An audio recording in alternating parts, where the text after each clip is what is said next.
and you're watching Fb-Ysabella V. So for today's video, gagawin natin yung sikat na sikat sa Netflix na series, which is ang Squid Game. Gagawin natin yung isang challenge doon, and ang tawag dun sa challenge, and yung name ng candy na yon is Honeycomb Candy. Actually, Korean candy siya, guys, and sobrang excited ako kasi gusto ko din like ikas-kas yung tanggalin yung shape.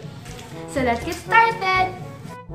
Kailangan natin ng 1/2 cup ng sugar and 1/8 baking soda. In medium heat, ilagay ang sugar. Haluin ito hanggang mag-melt ang sugar.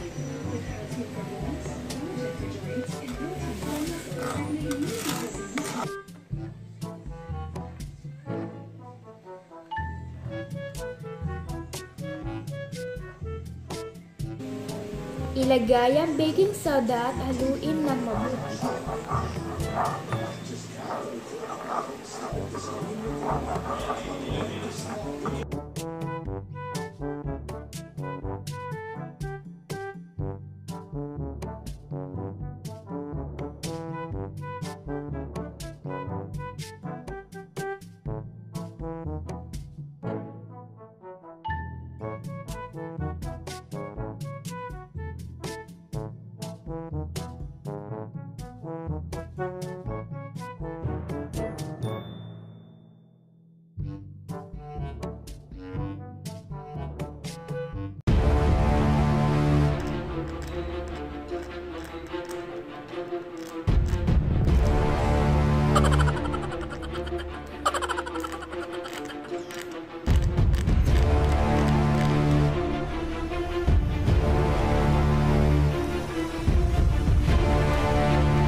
So guys, nagawa ko siya! I'm so proud of myself.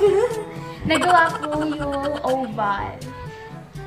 Sobrang easy lang yan, like, ika-crack mo lang siya. Pero dapat dahan-dahan kayo, guys. I hope, guys, na matry nyo to kasi sobrang saya niya, sobrang exciting. And sobrang dali lang niyang gawin. Sugar and baking powder lang gagamitin.